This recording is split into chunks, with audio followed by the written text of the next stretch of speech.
Hello, and welcome to another episode of Frame and Reference. I'm your host, Kenny McMillan, and you're listening to episode 128 with Oren Soffer, DP of The Creator. Enjoy.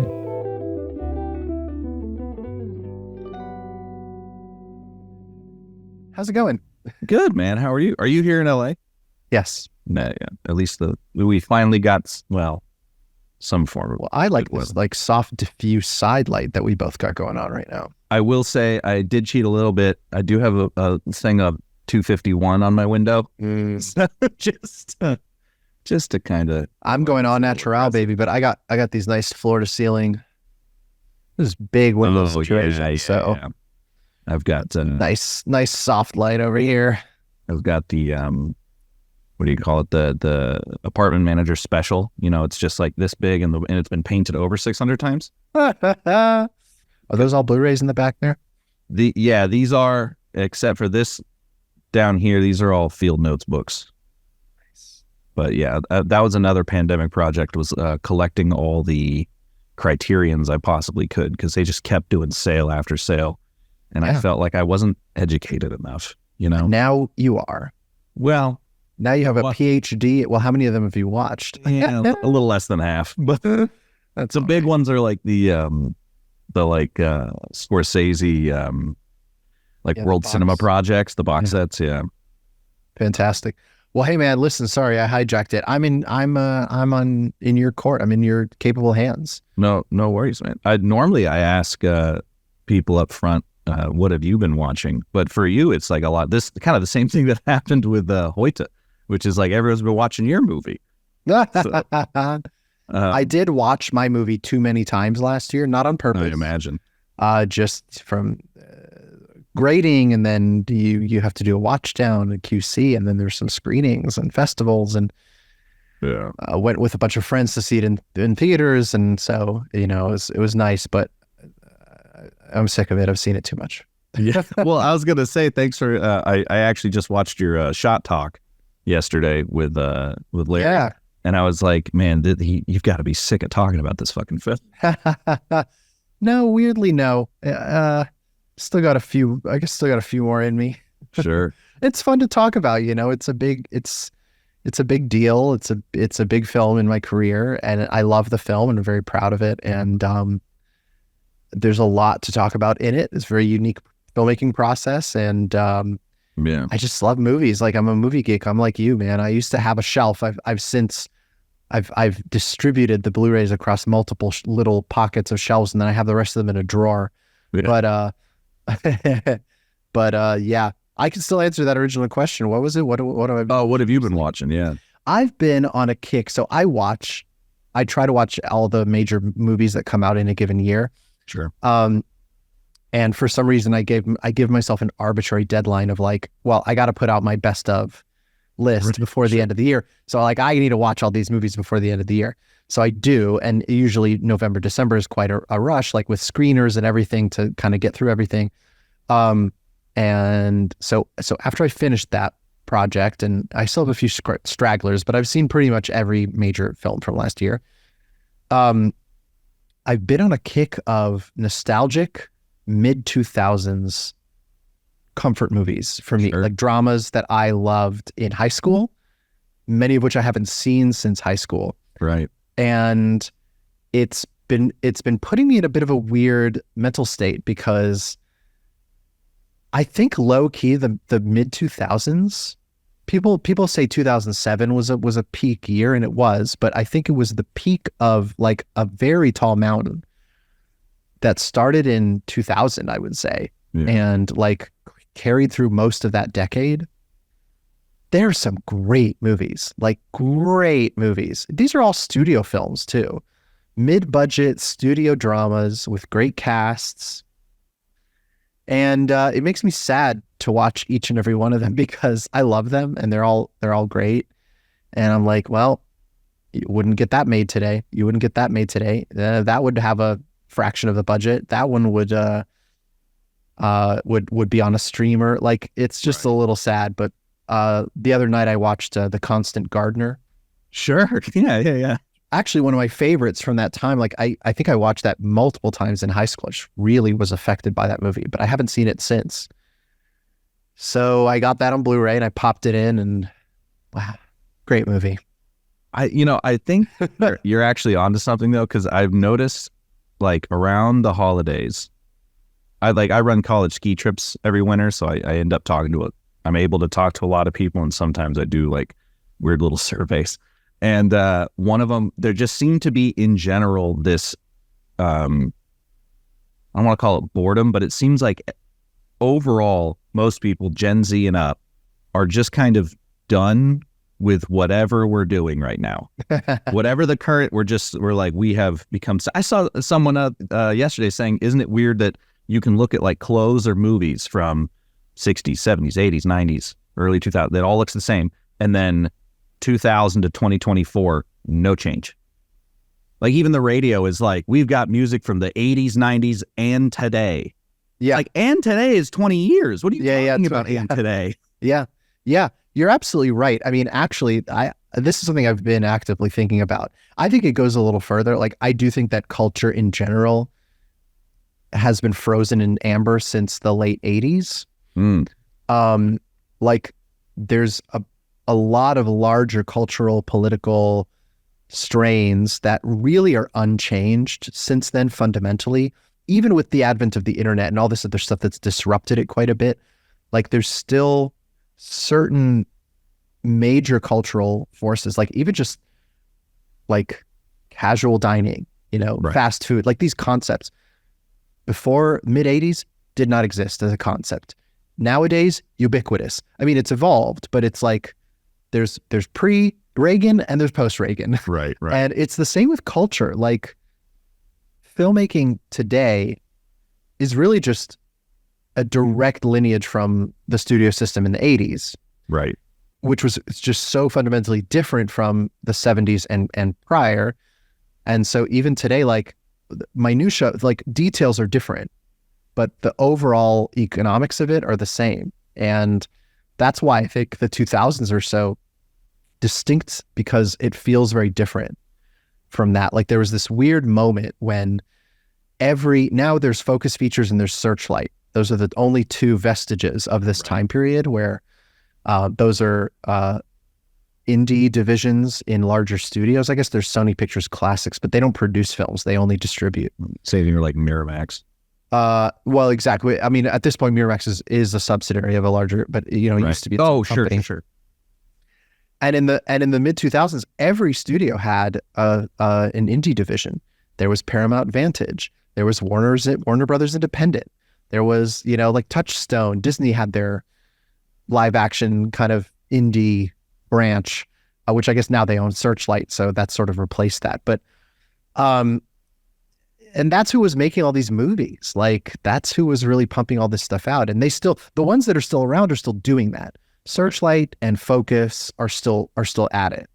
And A24 has emerged. And, there's a few others, Neon, and it's not what it used to be. It's just not what it used to be. Makes me a little sad, but what can you do? That's life. I mean, Netflix is a big producer of these kinds of movies, sadly. Like, that's sort of the reality of it. It's like a lot of these movies are getting made at Netflix nowadays, for better and worse. So, you take from that what you will. Well, I think you've got a great point, because I was going to say Netflix as well, but I guess something that I've thought tacitly but never really put into words is like the advantage that a lot of these films have. And I remember on Hot Ones, Matt Damon brought up like how DVD sales was a thing. None of these films from Netflix get a opportunity to hit the theater and find an audience. Correct. You have to go digging through Netflix, which is, all streamers are wonderful for having stuff, but like they're not like Criterion, where you have the Criterion streamer, where you have these cultivated bars. Here, November, this is what we're doing. Netflix doesn't have like an indie month. It's not curated. Whatever. Yeah, it's not curated. You either have to seek it out, or you have to watch enough of it that your algorithm learns that that's what you're into. And I think that's scary. Honestly, like, that's scary to me. I mean, talking about Matt Damon, Air, which is a great movie that I really enjoyed. Air is one of these movies. Yep. like that Yep. from the mid 2000s, probably would have been a hit. Crowd pleaser, A-list cast, fun movie, topical, like popular topic, well known, breezy, entertaining. And now it's like it did okay in theaters, but it doesn't need to be a huge blockbuster. Right. Because Amazon is just making it for content. Like it's just part of the content mill. And it gets a theatrical release as a part of like the deal with Ben Affleck and Matt Damon and their production company, and I'm sure all these other factors. And Amazon ultimately are smart and they want to keep filmmakers happy. So are Apple. Yeah. But at the end of the day, the motive is not to create a hit. It's just to create content. And if it makes a little bit of money in theaters and like builds some word of mouth so that people then seek it out when it's on streaming, bonus. But like that's not the main motivation, and it's different incentive structure. And it's like, what does that do to movies? I don't know. But like it makes it so that movies like Air are just quite exceptional in that regard. And it's too bad because we should get an Air a month. Yeah. We should be. But or anyway. One of my favorites, actually, as of this recording yesterday, the interview came out, The Holdovers. Oh, it's one of the best movies of the year for sure. It's my 100%. top 3. It's in my top 3. Loved that film. And again, it's a film that feels rare and it feels like an exception. And also it didn't make a ton of money at the box office. Right. And I feel like 20 years ago, that movie would have made $100 million. Yeah. And part of the reason it didn't make a ton of money at the box office is because it was available on streaming like 3 weeks after the theatrical release. Whereas 10 years ago, that movie would still be in theaters right now. Like it would just be getting started. Like it would be in theaters for 4 months, starting in December, and then slow building towards the Oscars, and then before and then it wins a couple, and then it stays in theaters another month, and then by the end it's like over 100 mil, and then you put it out on home video. Yeah. They don't live in that world anymore, at least for now, unless the fundamentals shift, which they might. They always could, but well, I think the bad. existence, it is, but I feel like the existence of those films and the, I don't know, because I was thinking about this too. Like, I write for Pro Video Coalition, and I've noticed that it's one of the most visited film, not industry. It's not like Variety, but like film websites on the internet. My joke is always you have been to our website, you just never put the URL in yourself. Right. But we just have this auto tweeter that just automatically tweets out, and they don't really get engagement because Twitter's dead. Yep. And we don't really advertise like that. And I kind of wonder, like, do these streamers look at social media engagement still as the barometer for whether or not this direction is a good idea, or do they have their own ideas? Because films like Air and The Holdovers and maybe like Poor Things even, or any of these, Saltburn, are these like a movement towards that type of filmmaking again, and will they continue to get made because of social media, or is there something behind the scenes where they're like, oh, we should be making these more? I have no idea. Yeah, I don't either. I mean, I think the proof will just be in the pudding. And you're right that the fact that those films that you just mentioned are still getting made shows that it's still there. It still exists. But I feel like they're getting made more now. Whereas compared to when? Like 3 years ago, like 5 years ago. Maybe. Which I guess is when they were being filmed. But yeah. No, I mean, I think there were still films like this 3 or 5. I think actually, if you really look at it like year over year, enough films like this get made to kind of prove that there is still an appetite for it. But I don't know. It feels tenuous for some reason. Like it feels like it could go away at any moment. And maybe that's a bit of a scary thought. Or maybe it just feels like the winds of change. Like the people that are making these films are shifting a little bit. A24 is out there saying like, well, we need to go more commercial. We're going to go more commercial. And I don't think that's innately a bad thing. Like I think their version of commercial is still going to be quite palatable and interesting. Right. I mean, if their idea of their big pivot to commercial is like a weird Alex Garland movie about a civil war, I'm like, cool, great. But I guess, time will tell. It remains to be seen. But all I can do is I can't help but look back at a certain time period of movies and just be like, wow, like it's really kind of remarkable that this was sort of the norm, more so than it is now. I mean, these films were still exceptional. It's not like every movie coming out was The Constant Gardener. Like you still had The Constant Gardener and like The Tooth Fairy, right. starring The Rock or whatever. But like those Daddy were also getting made, yeah. But I now pronounce you Chuck and Larry or whatever. Yeah. But and not to mention franchise films, but even the franchise films then were like, you know, that was when they were giving Sam Raimi and Nolan the keys to these things, and right. not really doing that anymore either, at least for now. But these things will shift. Everything comes in cycles, you know, it all comes in cycles. Well, I wonder if not the death of Marvel, obviously, but the completion of the Tony Stark era Marvel. Yeah. Where now people are kind of they had us for 10 years on that arc, and that kind of was the film zeitgeist for long. Because I feel like the average film goer, obviously there's nerds like us who want to watch everything. There's somewhere in the middle, like my friends who I go to see the movies with, where they want to see certain films that come out in theaters, and then there's kind of the rest of them where it's like, I'll wait for streaming. Yeah, I'm wondering, or they'll watch like 1 or 2 movies a year. Yeah, or the thing that I hate the most, and you might be on the same path with me here, is when someone goes, "Oh, let's watch like half of it now, and we'll pick it up like tomorrow or the next day." Like, no, that's unacceptable to me. That's unless I'm falling asleep, which does happen sometimes. I will do that solo, like myself. I'll be like, all right, you know what? To be fair to both myself and the film that I'm watching, on a rare occasion, I'll be like, all right, you know what? Pause. Yeah, I'm going to pick this up tomorrow, but never in a group setting. That's psychotic. What are they doing? What are they doing? I don't like that. But moral of the story, I'm wondering if the average audience member, now that the Marvel taking up, or the sort of Avengers era ending, is leaving room for people to search for more stuff, because they were used to that cycle of like, oh, we used to go to these movies. It's like, well, now it's out, and then you find the holdovers or whatever. We'll see. I don't know. Amen. This does remind me. You were one of the first people I followed on Letterboxd a couple years ago, and it is funny. Like you've inspired me to this year actually write reviews. Because at first I got it just to log what I had seen, just to remember, or have like a playlist of like all the movies that I owned, which is now just a spreadsheet. But every time I like watch a new film, or I'll get like a screener, I pop it open and you're the only one who's seen it and written a review. Hilarious. Yeah, I love Letterboxd. What a fun thing.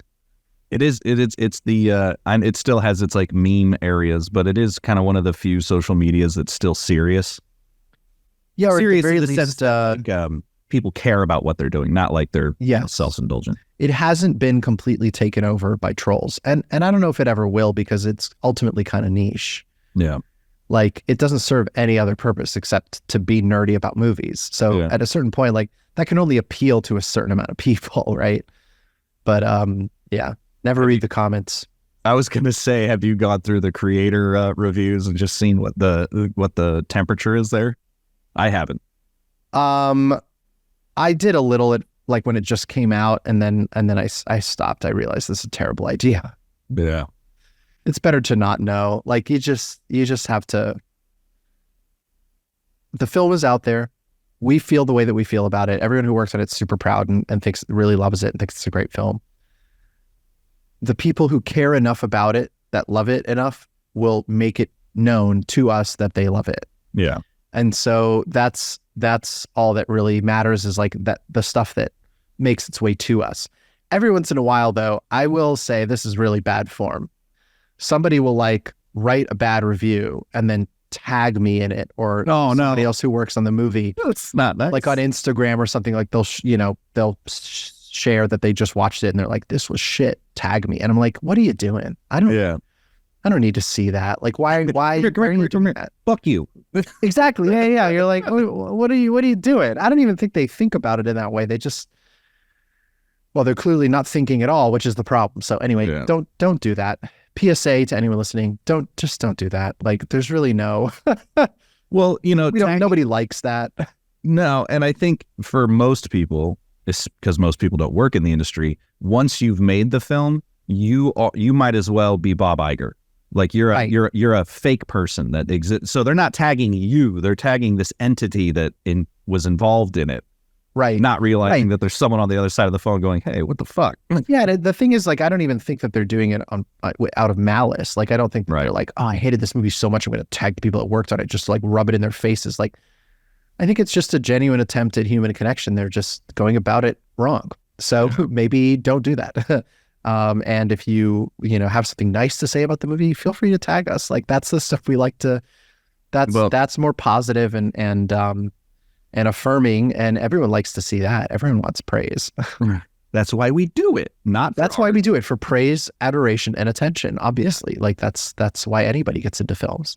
Well, that's the speaking of like early 2000s movies. That joke was made in 2001's Oscar-nominated Jay and Silent Bob Strike Back.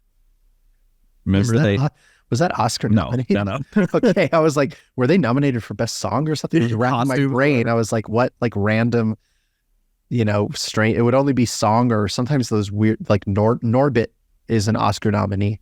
So is Bad Grandpa. Yes, both for makeup. Yeah. So which that's Eric why Messerschmidt was the gaffer on Bad Grandpa. No way. And that was my first question too when I interviewed. He was the first time. Yeah. What did he say? He goes, dude, he came in for a day. He was like, there was only one like prank that needed lighting. So someone called him and he came in and did it. And like, he was like, I think he said like, Johnny was nice, but I set up the lights and then I left and that was it. And he got the credit for it.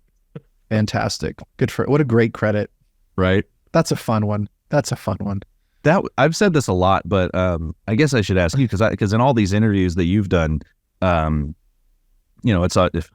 I will say you guys have really fucked up the Reddit discourse for camera selection. It's game over. It's a meme now. I can't go on the fucking cinematography subreddit. Yes, a place that I do not go. I literally, as of like last month, was like, I can't anymore. Like I used to try to be helpful, but this is I have never gone there, and I never will. Whatever's going on there, bless their hearts. At this moment, I really can't suggest it for you. It's a lot of praise. People love you, but maybe don't go there. Great, that's nice. That's nice to hear. That's all I need to hear. Stay away. But one what I was going to say was, I don't think I've heard, or maybe I didn't look up hard enough, like how you got started. Because I was going to say, for me, it was I often cite Spike Jonze because I thought it was fascinating that he was able to do Jackass skateboard films and Oscar-nominated. I thought that was that felt like making movies with your buddies and still doing cinema. And then obviously, as I grew older, I learned he was kind of a unique individual. There's not a lot of Spike Jonzes out there. But what was it for you? Like, what made you go out film school? Funny enough, it was partially Spike Jonze. Oh, perfect. Great. Well, it was, so I think there were a few formative, this is also probably why I'm nostalgic for physical media. Yeah. There were a few formative DVD experience. Well, not just DVD, but physical media experiences that set me on this journey. And so one of them, and of the earliest one, was when I was 9 when the Star Wars special editions came out. Same. And by the time I was 9, I was a huge Star Wars kid. Like I was a major Star Wars nerd. Yeah. So the theatrical re-release, not that I really cared about theatrical at the time, but just the re-release, the cultural resurgence, and being able to go to the movies and see the original trilogy, which up until that point I'd only seen on VHS or on TV or something. Like, this was a big deal. And the announcement that they're making more at the same time, I mean, it was, like a dream come true for a kid. When the special editions were released on home video, they came with an interactive CD-ROM behind the scenes. I remember it so vividly. It's like a clickable on DVD. Didn't come with a VHS. No, CD-ROM. No, but I'm saying it didn't come with the VHS. It came with probably a DVD. No, this was on VHS. So you bought the VHS box set of the films, but the VHSs don't have special features. Right. The VHS is just the movies, but the VHS came with a CD-ROM that you would put in your computer. I must have missed that. That's where the BTS stuff was. So, and it's all the material has been seen. Like later, they edited it all together into this doc called Empire of Dreams that was on the DVD release, which was in 2004, I think. Yeah, that was the first Star Wars DVD release. So all the same material is on that, but basically, the CD-ROM, it was it was Tashi Station and Tatooine, like Biggs, and just a still photo, and you could click on different things, and each one would show you a little documentary, little BTS documentary about Industrial Light and Magic, the special effects, the blue screens with the ships, like the motion control cameras, the shoot on location, like all of it. It was like my first real exposure to filmmaking as a craft and not just movies as a thing that I loved, without any concept of how they were made or where they came from. Right. A few years later, similar thing, Lord of the Rings extended edition box sets. Yep. There. I have 3 versions of that now. I have the original DVDs, which is what I started on, and then the Blu-rays, and then the 4K Blu-rays. Now the 4K Blu-ray don't have all the special features, but the Blu-rays do. The 1080 Blu-rays have remastered special features, 30 hours of appendices and special features. So that was hugely formative. And by this point, I started high school when Return of the King came out. Also, that same year, I think, Director's Label released the first DVD box set of music videos from Spike Jonze, Michel Gondry, and are we Chris the same Cunningham. person? I swear to God, I could just Yes. point to every. We are the same person. Actually, I think a lot of people our age that are in Probably. the industry are the same person in this specific way. Yeah. So that, and then later they released 4 more. It was Mark Romanek, Stefan Sednaoui, and Anton Corbin. Cunningham. Yeah, Chris Cunningham was in the original 3. Oh yeah, Is I have first the three. Jones, Cunningham, Gondry, and then Romanek. Oh, okay. Yes, there were 3 more, but anyway, Oh, geez, I didn't know that. those 3, especially the Jones, Jones, Gondry, and Chris Cunningham. That was a box set. Very formative for me. Like very into filmmaking, movies, but also, you watch Lord of the Rings or Star Wars, and you're like, okay, well, that's a million miles away. But look at what these guys are doing with these scrappy music videos that look like they were made for $2. Yeah. I could do that. And my friends and I, we were making movies at the time, like kind of fucking around in high school. So greatly inspired, I think, by the energy on those Director's Label box sets. So that's pretty much by then I knew. I was like, I want to do this. I want to go to film school, and I want to figure out how to make this a career and make movies. So yeah, that was in high school, and we had a film class in high school. Oh wow. Which was quite rare. I mean, it was very scrappy. Sure. We were shooting on VHS, like with these big cameras that we just put a VHS tape in the side and shoot. They didn't on even straight hit you with to high VHS. 8. No, that would have been way too expensive. Although when you got to the end, when you got to senior year, this was 2006. When you got to senior year, you got access to the mini DV camera, which was reserved. There was only one, and that was reserved for the seniors, and everyone else shot on VHS. But I shot my high school thesis film on mini DV. That's awesome. So yeah, that's what started it all. Yeah, It is funny. We could literally do an entire podcast just based on the filmmaking era. This is something I actually wanted to compliment you guys on with the Creator Blu-ray, because you had a nice thick making of special on it. yes. I wish we had more, honestly. I mean, the fact that we got an hour-long making of is amazing, but like the whole time, I mean, there's a ton of great behind-the-scenes stuff. Like you could have done featurettes about every little aspect of the film. You could have done round table with the Right. the sound team, which they did. It's just not on the Blu-ray, and we have so many deleted scenes, and that stuff just costs so much money these days. Like you got to dust those off and grade them and package them. Like nobody wants to spend that on the home video anymore. Right. Director's commentary, RIP, we're not doing those anymore. And but the hour-long doc alone, I mean, it could have been 3 hours, to be frank. Like there's so much to cover and talk about with the movie. But Glenn, the director, the documentary filmmaker that made that, and he was obviously on set shooting as well, he's amazing. He also did the making of doc for Rogue One. Same guy, Cool. which is also a really good documentary. So he's a good one, Glenn. And he made a really good film, behind the scenes film. Yeah. I just wish there was more. I wish it was longer. I wish there was more. what can you do? I suppose that kind of can dovetail us into the actual making of the film, because obviously, it's been talked about ad nauseum how you guys used prosumer tools to make it. The thing that I think is important to highlight is the importance of the colorists, ILM, and obviously costuming and production design when it was relevant. And we can get to that. But I did kind of want to know, what was the impetus for going kind of full prosumer, in that I figured, you had said in the Shot Deck interview that like had the FX3 cost $40 billion.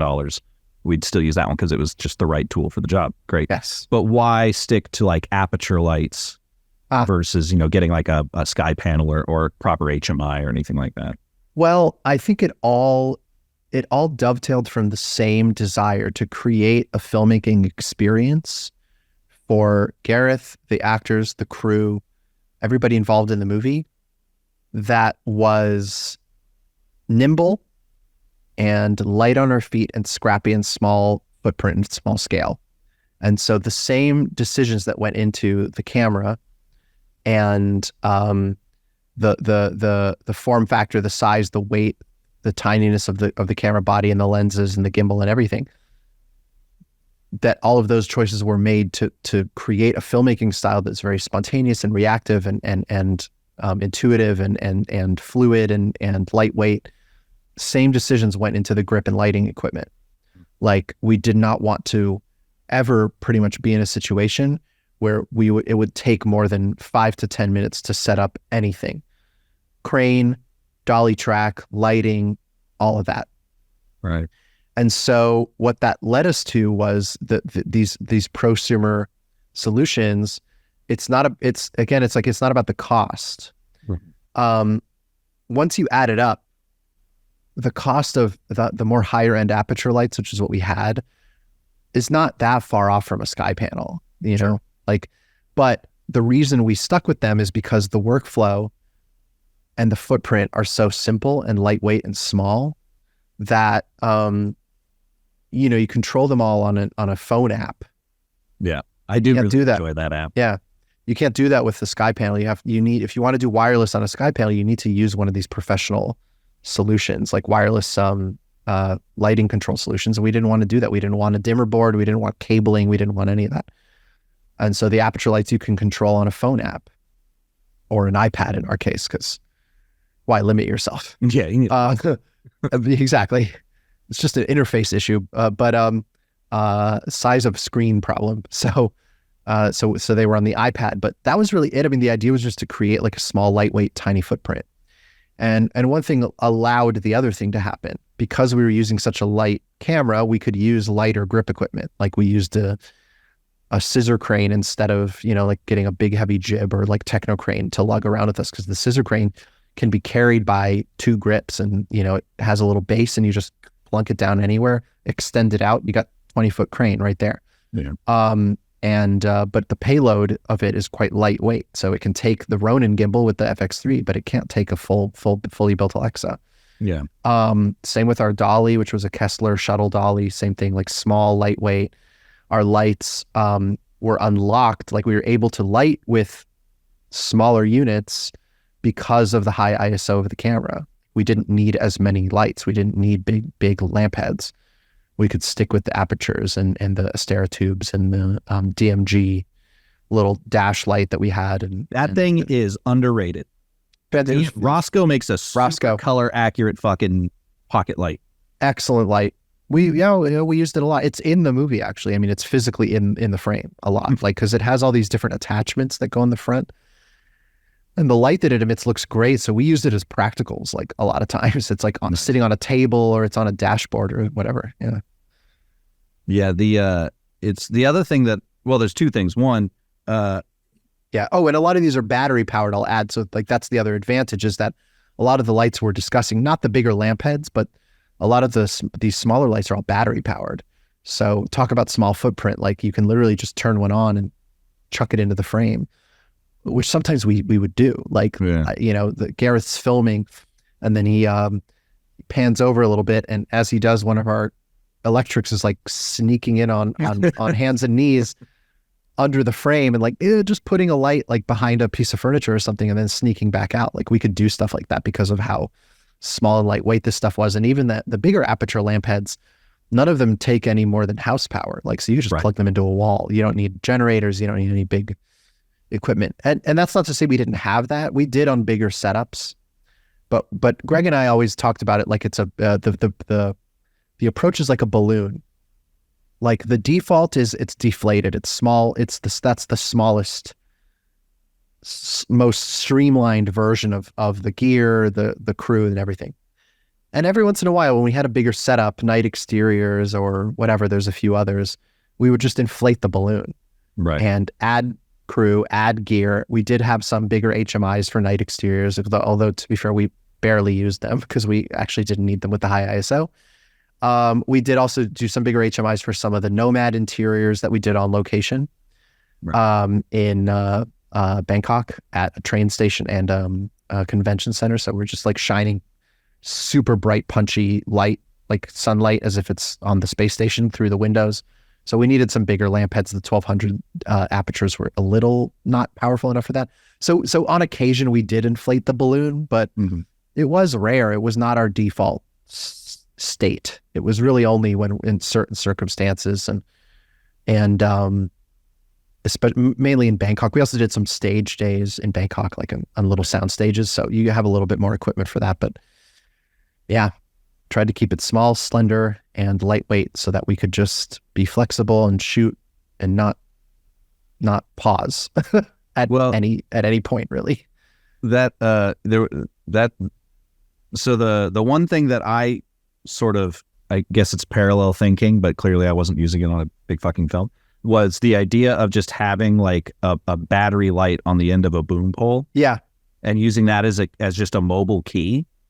Like I was shooting this spec commercial and I was like, fuck, I wish I had just like a China, and I was coming up with all these weird ideas where like I'd have a China ball and then have a D-tap to plug adapter and then tape the fader to the stick, and try to do something like that. And then I realized like I have Astera tubes. I actually have the Astera block, what are the Hydra panels, like work too. Those things are great.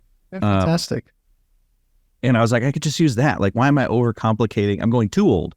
Yes, exactly. Because people used to do that. Yeah. I just completely forgot because I'm forgetful. But the thing that I really appreciated about you guys' approach, and obviously we could go on forever about the approach because I think it's actually somewhat important to going back to the idea of making like mid-budget films again. Right. Is I was interviewing Igor Burld. Yes. It was about extrapolations, but he had shot House of Cards. And he was saying that Fincher had this rule where they had a Sprinter van with all the camera equipment in it, and that bitch had to be ready to go in 15 minutes. And I was like, that... And then obviously the thing of like Fincher likes to do a bunch of takes to make sure the actors get it. But your guys' version seems to be stay real light and nimble and then shoot for half an hour. Because then no one can come in and tell you to stop or start. I did like in that other interview, Gareth talking about how like if you don't say cut, no one, that knock-on effect of like one person does a 1 minute thing, one person does a 2 minute thing until you're sitting there for another half hour. I think that's, I don't suggest that any and every filmmaker do that, but I think that is a valuable way to let actors act, which is what you're there to film. Yes, and it's annoying for the AE though. Exactly. Well, I mean that's solvable. Yeah. Because at the end of the day, really, that there's a very simple solution for that, which is the script supervisor. Yeah. The script supervisor is just keeping track of during a 30-minute take what are the timestamps of actual relevant material. So later on, all someone has to do is really just a little bit of extra work to like extract those clips and separate them out so that you do end up with just individual takes without any extraneous material. And that's just one person's job. Like it's not a huge deal to do that. And to be completely frank, one day, I hate to even say it, this is something that machine learning can help with. It's like reducing the brunt human force of like the numbness of having to do the tediousness of that task manually. Like at some point you'll just be able to plug those numbers in, and then some algorithm will automatically scrub through your clip and pull from this timestamp to this time. Honestly, somebody could probably write that now. I don't even think that requires machine learning. That just sounds like a piece of code, but I don't know anything about that. But in Red actually had it the DSMC2 and they deleted it, but there was a feature where I think it was for skateboarding. Oh yeah, initially, where you could click a button and it would create a metadata tag, so you could mark like good trick or whatever. Right. And they got rid of it, and I was like, that's such a great. I wish every camera had that. Yeah, that's clever actually, especially for like wildlife photography and stuff. Exactly. But anyway, you're listening, Red? Yeah. No, I'm just kidding. But yeah, the thing about on set, it's hard to talk about because I feel a little bad for the reason people come in when you say cut. The reason people come in is because they have jobs to do. Like hair and makeup want to make sure that people look good. The AD wants to make sure that we're on schedule. The props team has to reset the props. Everybody has something to do. The wardrobe team wants to make sure that the wardrobe isn't sitting funny on someone's chest or whatever. Right. So like, there's always a reason that people rush in, but that feeling of the like, let your breath out and relax for a second is really antithetical to being in the zone and like being in the moment of the filmmaking process, both from a crafts perspective, like from a filming perspective, but also I think really for an actor's perspective. Yeah. Like it really breaks everybody's concentration and momentum when you stop after every take and then come in and reset and everybody has a breath. There's something about just staying in the moment that forces you to be in the moment. And then it forces you to be authentic. Like it creates the opportunity for authenticity, which is really what we were after the whole time.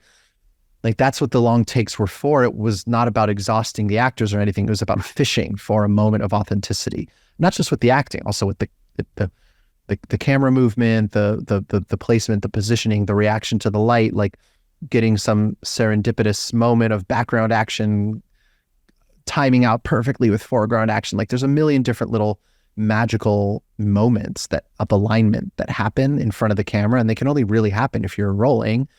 So it makes sense to maximize the time that you're rolling. I mean, we would call it sifting for gold. That's what it feels like. It's like every 30-minute take, you're just like scooping up a bunch of silt from the bottom of a lake bed in a filter. And then those 30 minutes are just you doing this, shaking out the sloppiness, shaking out the bad acting, shaking out the insincere moment, shaking out the bad camera operating, until all you're left with is the gold nugget. And all you need is like a couple of gold nuggets a day, and you're actually doing pretty good. But it takes time to scoop and sift in order to find them. Like you're not just going to get them every time. Right. And so if you're just doing quick little takes, it's like you're just scooping up like you have a little spoon and you're just scooping up just a little bit. And then you're like, nope, no gold in here. Okay. New spoon, cut. All right, bring me a new spoon. Okay, let me scoop up another little piece of dirt, sift through. No gold in here. Cut. All right, no. New spoon. Like, it's so inefficient. Yeah. You know what I mean? Like, that's just not a way to, it's not a super efficient way. It's the normal way. It's the normal way that people make films. But there's something inefficient about it. And I think that's what we were responding to. Yeah. So the part of the inefficiency is when you cut is the descent of everybody to come in and do their job. And it's like, is it really necessary? I mean, do you really need to adjust the color? Do you really need to, do this, do that? Do I really need to tweak the lighting? Like, does it actually make things better? Possibly not, I think that's sort of the thesis of what we did was like, maybe it's not better when you tweak it. Maybe it's better when it's a little wrong, when it's a little, when there's a bit of a mistake in it, when there's a little like fucked upness to it. And I think there is. I think that's authenticity, and that's all we were after. Well, and I think too, like with Gareth operating, which I think is entirely reasonable, you know. Yes. We all did it before. Because I can't remember who it was. Oh, it was Bob Yeoman was saying that like Wes Anderson likes to have kind of a film school like set. Yes. And I feel like that's kind of similar to what you guys are doing. But with Gareth operating, like if the caller's too fucked up, you know, him being the ultimate arbiter for quality in the film, I'm sure he could just go, Dad, can we real quick? You know, well, he can not he just can we, he'll just do it. Like that's Oh, the sure. other advantage of it, is he'll just do it, or he'll just ask the actor to do it. And Sure. that's part of like, at the end of again, it's like, I feel a little bad because it is somebody's job to do that. But also those little things, those little minutiae, like Gareth can do that, or the actor can do that, or, you know, resetting a prop, in the like, moment. We shouldn't in the moment. Yeah. Everyone else has their job for a reason. No, 1,000%. That's the thing. But that's why it's just a bit of a different way of thinking about it. And it just requires a little bit of a letting go of the ego that we all have on set, including me as a DP, of like, oh, well, but that's my job. Yeah. It's not your job to reset the prop. It's my job to reset the prop. But does that make the film better? Right. If we have to wait to cut and have you come down to set versus just having the actor do it, does that make the film better? No. Yeah. You know, does it make the film better if Gareth is operating the camera and finding the opportunities for lighting versus me or an operator doing it and then him being at a monitor telling me like, oh, do this, you know, no, tilt down, and then I have to tell the operator to tilt down. That's the normal workflow. Is that better though? Does that make the film better? Is that efficient? No, you know, like, well, at least for us, it wasn't. Yeah. And there's other ways to make a film, and it's perfectly valid to do that. And there's a reason that's the norm. But for us, it was like, that was inefficient, and you have to just let go of that part of the ego that says, well, no, that's my job. Well, that was one of the quotes that I did want to talk about. I'll just mention it quickly. I loved the idea of things being a little fucked up, because I think that is where some authenticity does come from, when things are just a little messed up. Or I wish I could remember who told me this. It might have been in a podcast. I don't remember, but that they would just put a little fuck it light. I think it was Fernando Arguelles. Maybe it was someone else, but just a fuck it light. Like they'd make the light look real good, and then they would just chuck a light in there that makes no sense. That it's coming from somewhere, just because no person would ever put it there. Yeah. So it must be natural, you know. But I love that. That's a great idea, actually. I've started using it in interviews, like corporate interviews. Yeah. It just sells it immediately that we're not like just have this, you know, big Kino right next to them or whatever. But where do you put it? Do you just is it like a hard light? Yeah, exactly. Like maybe you have like a flash. Mm-hmm. Yeah. It can be skipping off a table or something. It can be hitting them in the shoulder funny, whatever. You know, it's just something where you kind of cool. And then that kind of describes a lot of how we lit. A little bit, yeah. In a good way. Like we did that on purpose for that same reason, where it's like we're not lighting to individual frames, so it's more about just like painting with it. Like just put a light here, but it's almost arbitrary. It's like a little bit slapdash on purpose. Like it's somewhat curated, but it's not. I guess I should say it's curated, but it's not calculated. That's more like put a light here. Put a light here. What is that based on? Why here? Why here? Kind of arbitrary. I'm just going by gut instinct, but like I'm still making a decision. It's not just like, well, you know, blindfold yourself and throw a dart at the wall. But it isn't like, well, let me like calculate, well, from this angle, you know, where we really need a slash, it's right here in the frame. Like it wasn't that calculated.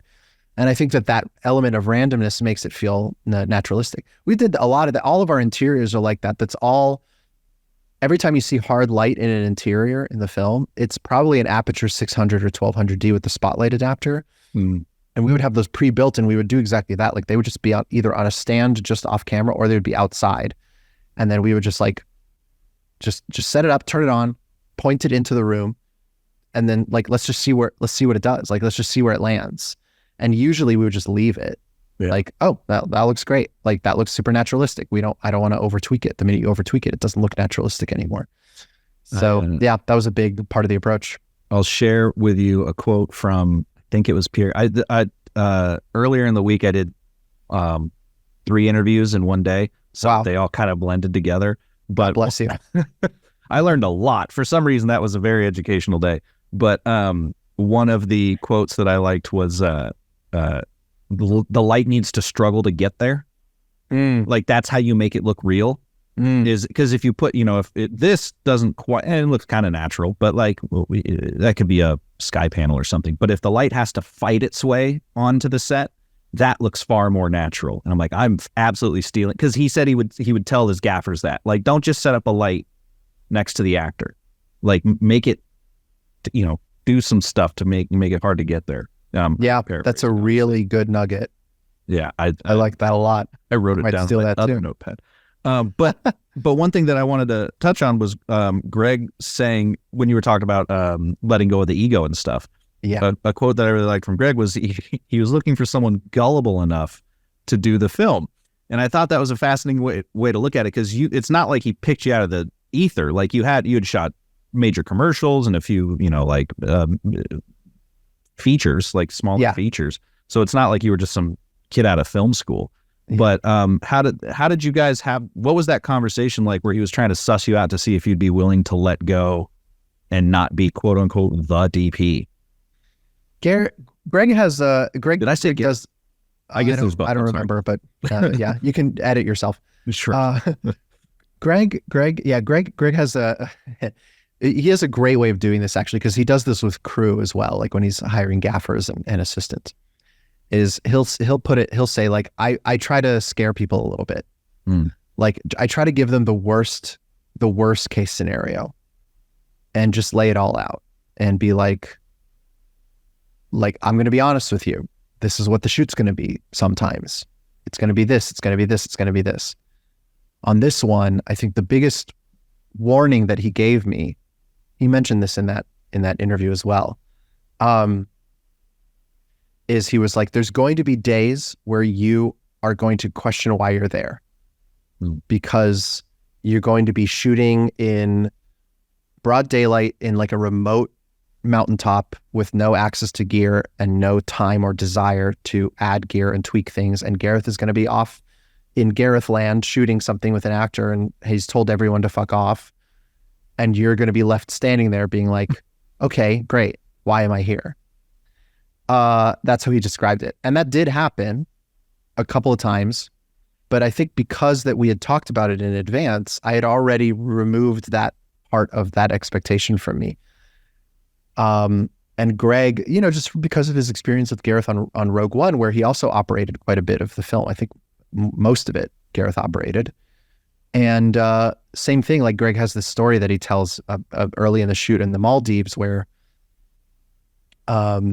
he started operating the film, and then he sort of felt Gareth like hovering over his shoulder. This is broad daylight at the Maldives, exterior, no lights. Right. And then he was like, "Oh, Gareth, do you want to have a go?" Right. Gareth was just commenting on the operating a lot.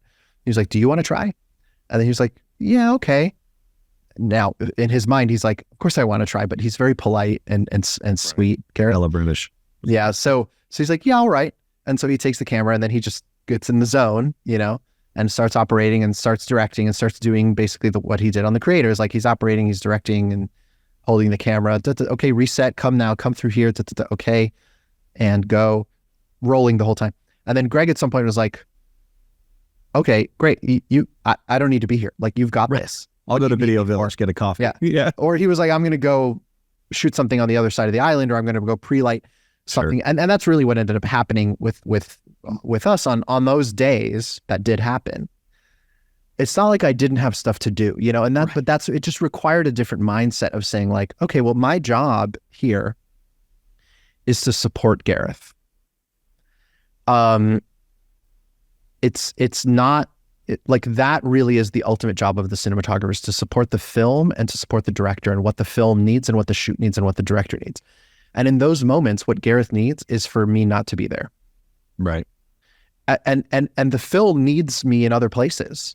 I got to think about pre-lighting this scene next week. I got to think about, once we started shooting, like the other thing I learned from doing a film this long, which I hadn't done before, the longest shoot I had done prior to this was 24 days, and this was 90 days, what I learned is you can actually only like really thoroughly prep like 5 or 6 weeks.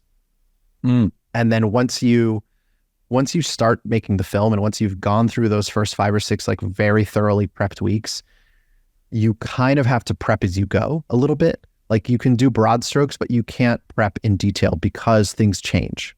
Right. The schedule changes as the shooting pace is determined based on the first few weeks. Locations fall through, this happens, that happens. Like you can't thoroughly plan. There's some locations that we didn't get to scout fully because we're like, well, they're near the end of the schedule and we need to prioritize scouting our first few weeks. So we just never got to them. So there's a certain amount of prep. I'm not saying you just wing it for the rest of the movie, but there's a certain amount of detail in the prep that you save for down the road, like as you're making the film. Right. So there's plenty to do. Like when we were shooting the tank battle, most of that is day exterior. So we didn't do any lighting on that. And Gareth is operating the camera.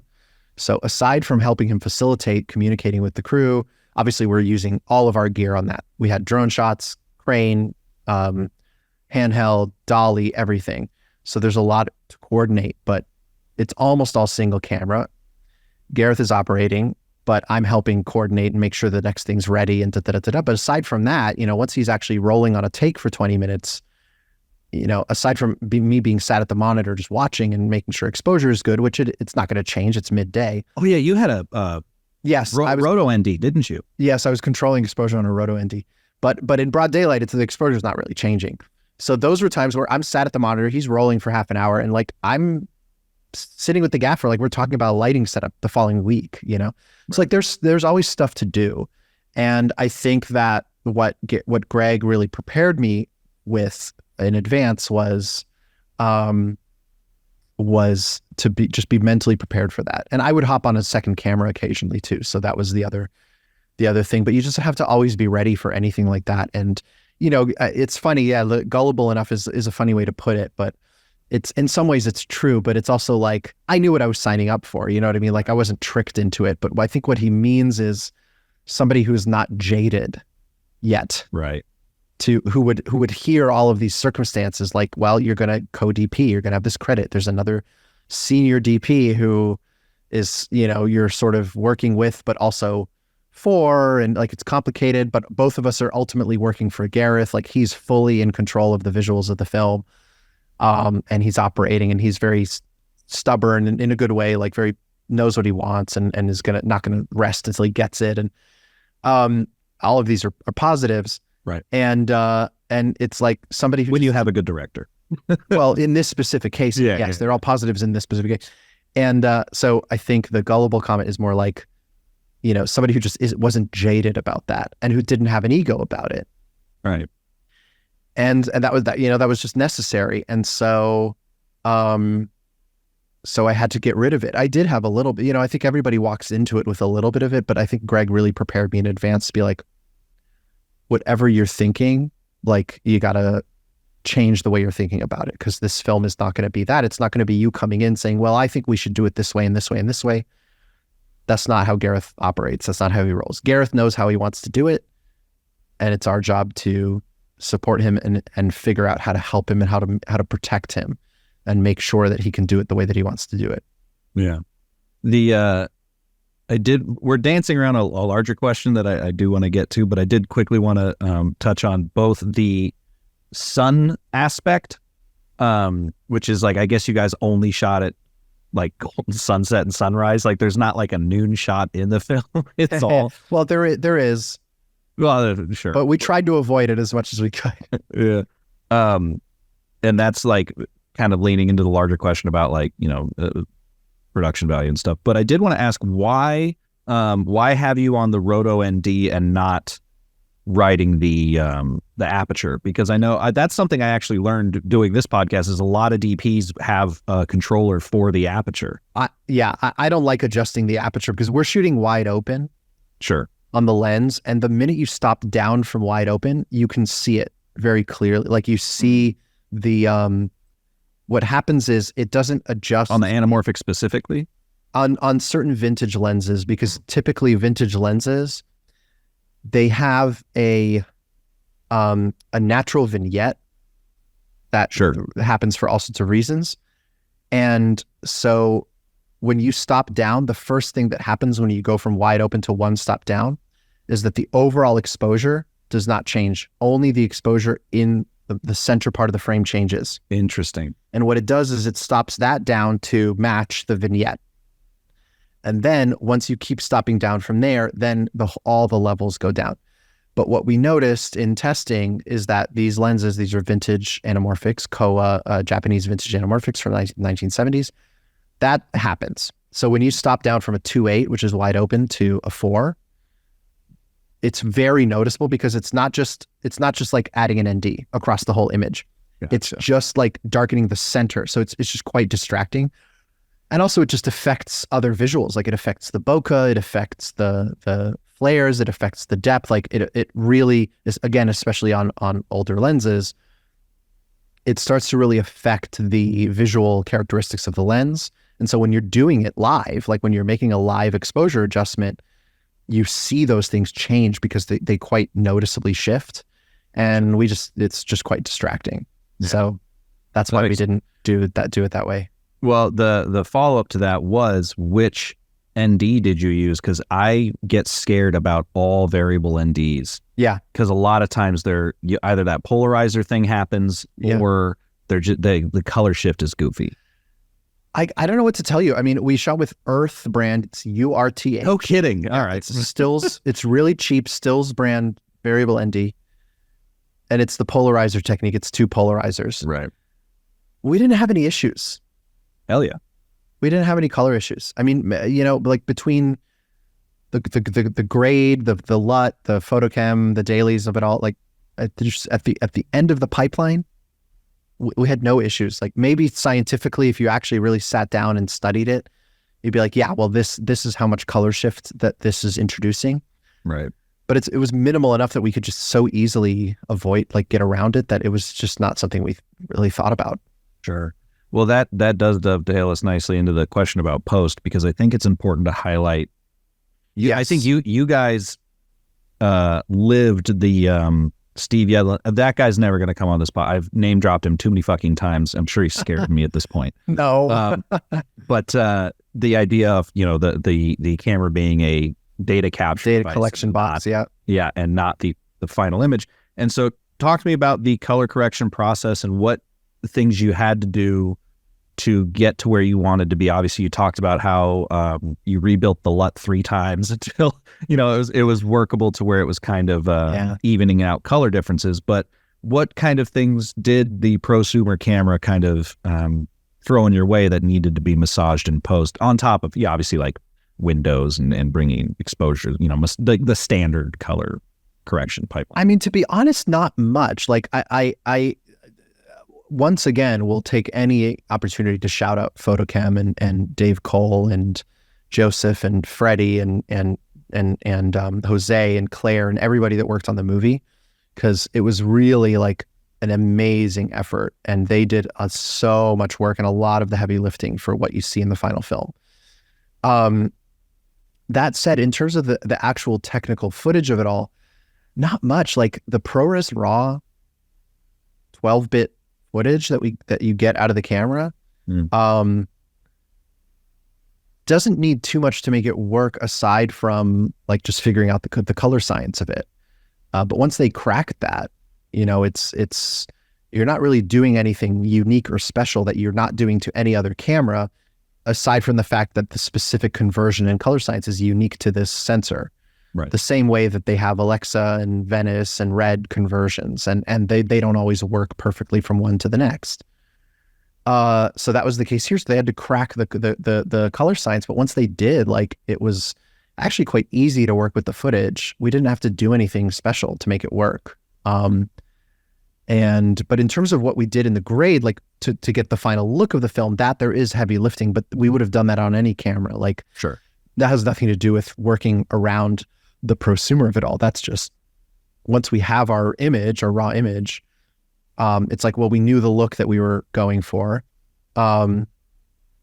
which is very kind of 1970s sci-fi inspired, right? Alien, Blade Runner, all the good stuff, Empire Strikes Back. And so in order to achieve that, there's a bunch of things that we did in terms of color, contrast, film emulation, filmic patina emulation, halation, gate weave, highlight roll off, like all that stuff. It's a lot that goes into it. Grain, film grain.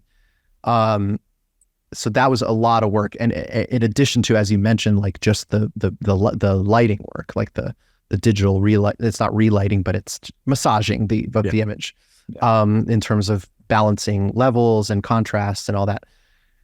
So yeah, a lot of work. But yeah, I think it pays off. I mean, I think it looks beautiful. Like they just did such an incredible job. And I think the film has a unique aesthetic to it. I mean, it's obviously inspired by other films, but maybe I guess I should say unique compared to other contemporary films, because it's just going for, it's not going for a full like 100% filmic throwback like The Holdovers or something like that, where they're really going for like a look kind of as a gimmick, not in a bad way. I don't say that as a bad way, but as in it's like they're going for a specific, they're evoking like a specific aesthetic, or like what's it called, like the pilot of Poker Face or whatever. Right. Like we weren't going that far with it, but it was more about like just evoking the feeling and the mood of those films in terms of contrast ratios and black levels and color balance and color separation, that kind of stuff. So yeah, it took a while to build it, to find it, and it took an even longer while to apply it to the whole movie, on a shot by shot basis. But yeah, I think that's hence the Herculean effort from Photochem. But yeah, I think it really paid off. What were some of the, like, I guess, broad strokes? Like, what were kind of some of those, like, I know, like, sometimes greens can get real fucky on digital cameras, you know, and no matter what, you have to bring those down. But, like, what kind of, are you able to put into words what kind of contrast ratios, what kind of color shifts you were looking for? Yes. So this is a non-scientific term, but we called this color palette compression thing the oval. Mm-hmm. And so the reason is because when you look on a vector scope and you see your color values, and if anyone's seen a vector scope, it's basically like lines that kind of emerge in 6 different directions, and each one is like a primary color. You have green, red, blue, yellow, whatever. Cyan. Yes, it's yellow, magenta, cyan, red, green, blue. Yep. So those are your 6 spokes of this wheel. And any image that you pull up on a vector scope, it shows you all the color values, and it goes from 0 to 100. So like the more saturated it's more stretched out, and the more less saturated, it's like more towards the center. So what we did is with the oval is we would take all of our color, let's say our full color wheel is a circle, and we would just go like this. All right. It's not a circle, it's an oval. Right. And the oval can shift. So it depends on what the dominant palette of the frame is. But if we're on a dominant cyan orange oval, then everything else kind of gets compressed into that.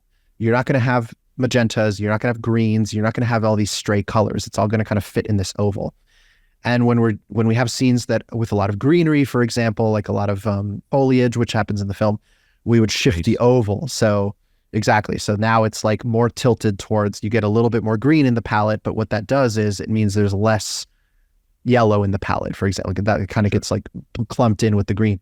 So it was just about limiting the palette in that way to try and keep it 2-tone, maybe 3-tone at most, relatively desaturated, but not artificially so. Like it shouldn't look just faded, but it should look limited in its palette. And any stray colors, and especially kind of bright, annoying colors, all get kind of reined into the neatness of the oval. So if you watch the film, or if you look on Shot Deck, you can see this in action. Like there's not a lot of primary red in the film. It tends to lean a little bit more towards orange.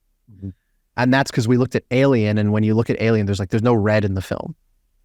It's all just like really deep orangey amber, like it never really goes full red. And there's no pure green either. It's like a cyan-y kind of turquoisey green. Mm-hmm.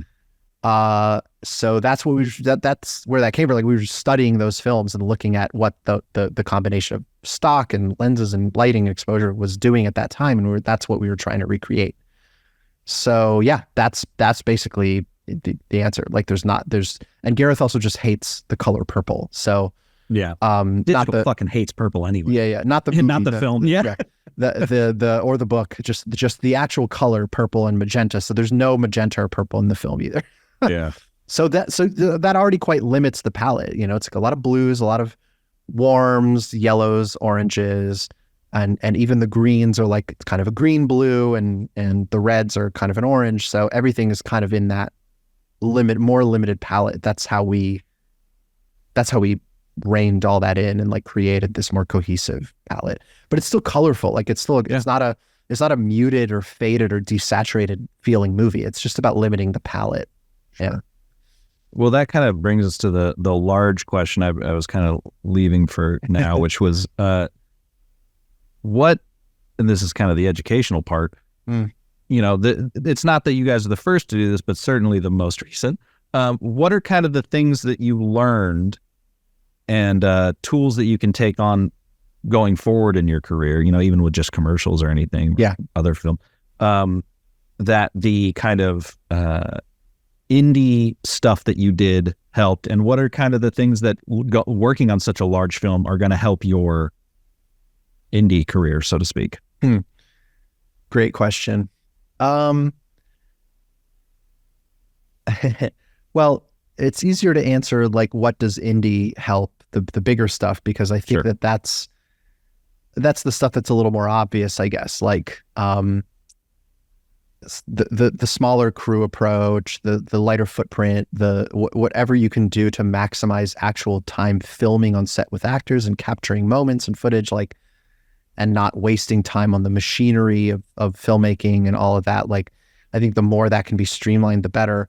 And again, that's not an original idea either. Like you mentioned, like there's other directors who are very famous for working quite fast, because they kind of adopt similar approaches, like Spielberg, Nolan. People always talk about, like, you go on their sets, it feels like an indie film. Wes Anderson, same thing, like tiny crew, really focused, like really efficient, small scale. So that I think intellectually and intuitively seems so obvious, but when you put it in action, it's like, oh yeah, okay, and now I really get it. Right. So it's just, you know, that is something that I think I will constantly be pushing back on as I do other bigger films.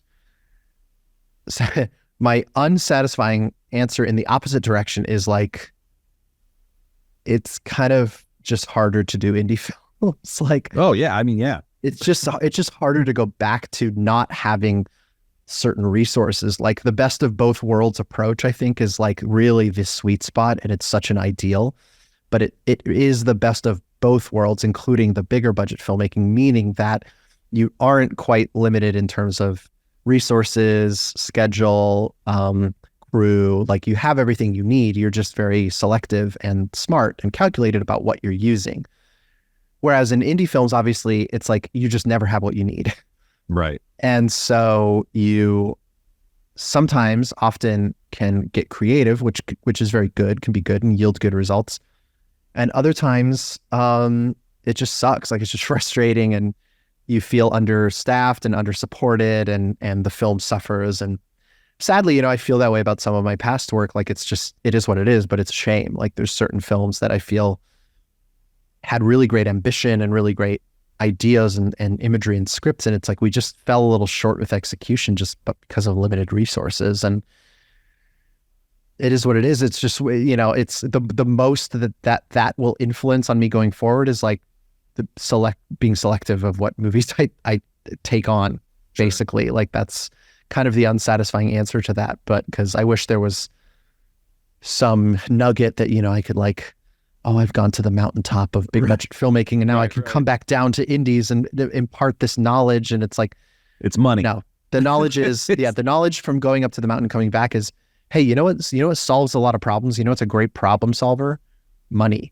Yeah. Like throwing money at problems solves them. Like getting creative and stuff, that's all good. But you know what really solves a problem?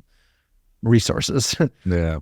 So yeah, or time, which is money. You know, time is money. But anyway, yeah, that's my half satisfying answer. No, but I think it's actually relevant to hear, because using your analogy, like you'd hate to have a bunch of people go like, oh, actually, I've said this a million times. There's this great book by Stephen Pressfield called The War of Art. And he describes a nebulous force called resistance. And resistance doesn't want you to, in his case, write. It's a book about writing, but I think it applies to all art. And resistance is that thing that makes you go, oh, once I have this, then I can do that. Or, there's a lot of different examples. But that's always the one that stuck with me. So it's like, a lot of people, once I go to film school, then I can be a filmmaker. Once I have this camera, then I can make my movie. Yes. And resistance doesn't want you to make your movie. Resistance sits there and goes like, yeah, you need an FX3, you need a C70, you need an Alexa, Yeah.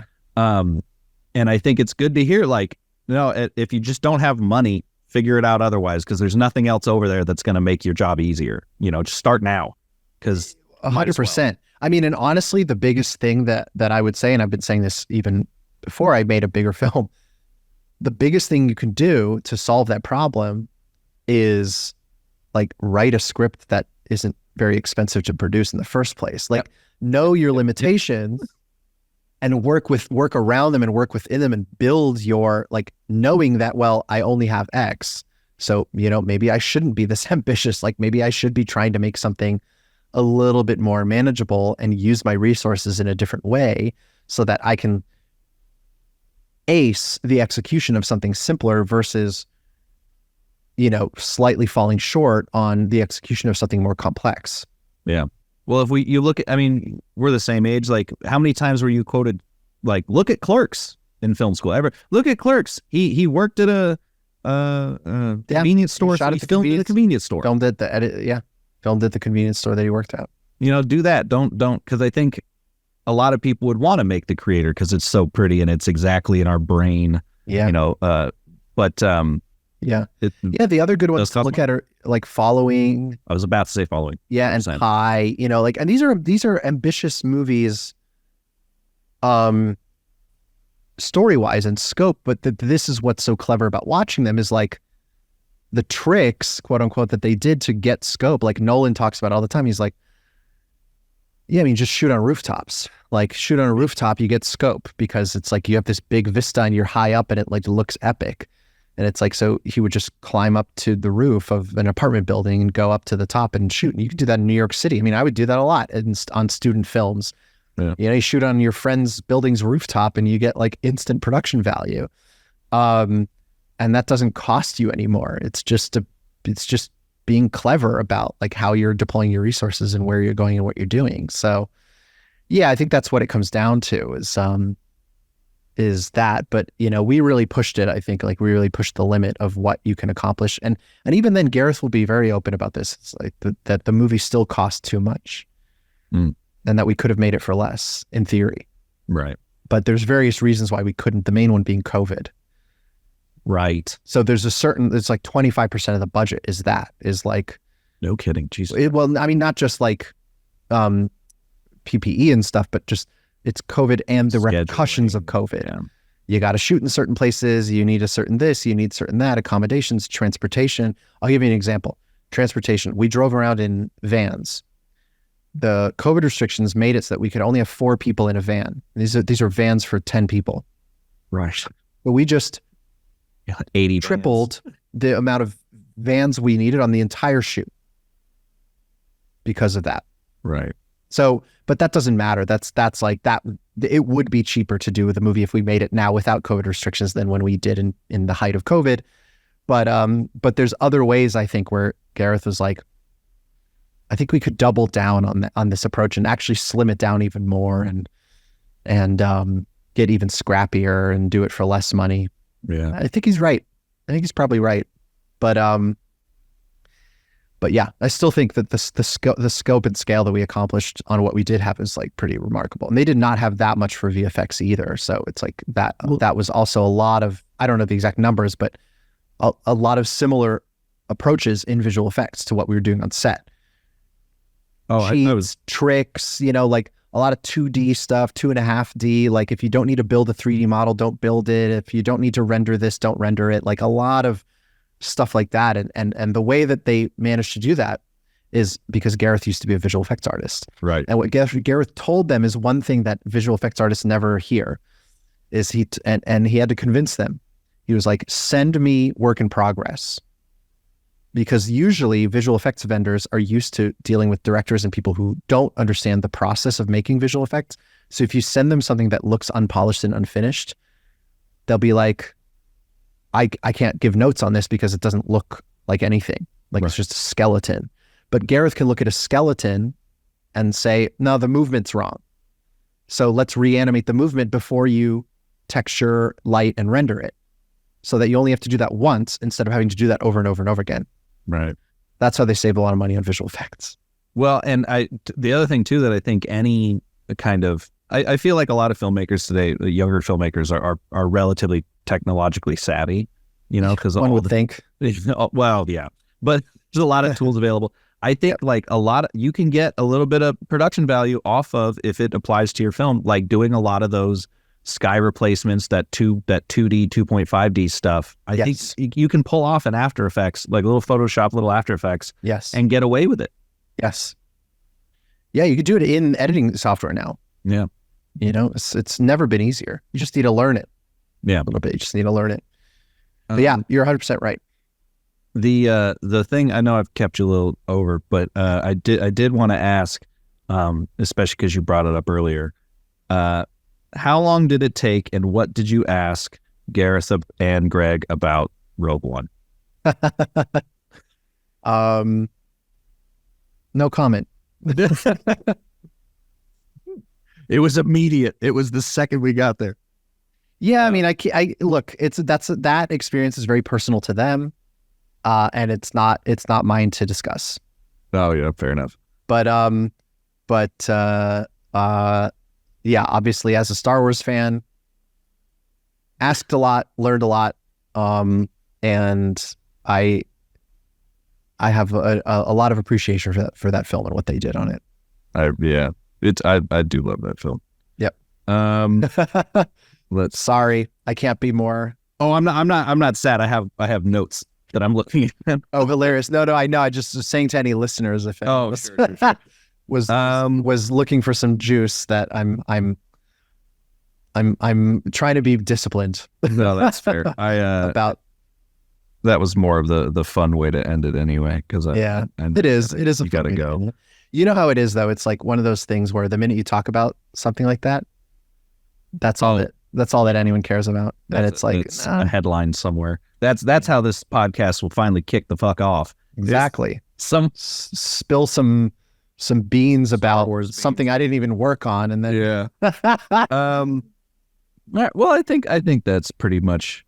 It's funny. This is completely inside baseball, but I've found that I can only get to about this much in any interview, even if it goes for 2 hours. I have all this, and a lot of it kind of loops in on itself, or is that's true. Sometimes you just it ends up naturally folding into.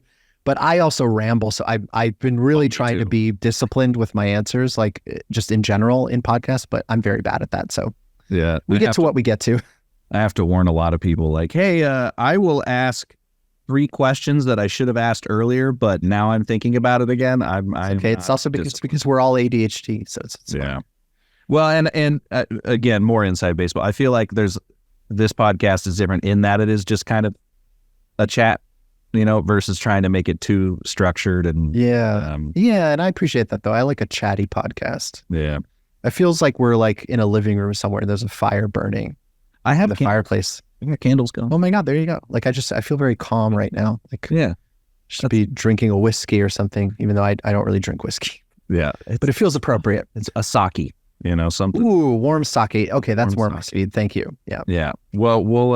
I'd be happy to get a warm sake with you for real at some point, and keep this chat going. But thanks so much for chatting with me, man. The movie's great, and you guys did a great job. My pleasure. Yeah, thanks for having me. This was great. Frame and Reference is an Owlbot production. It's produced and edited by me, Kenny McMillan, and distributed by Pro Video Coalition.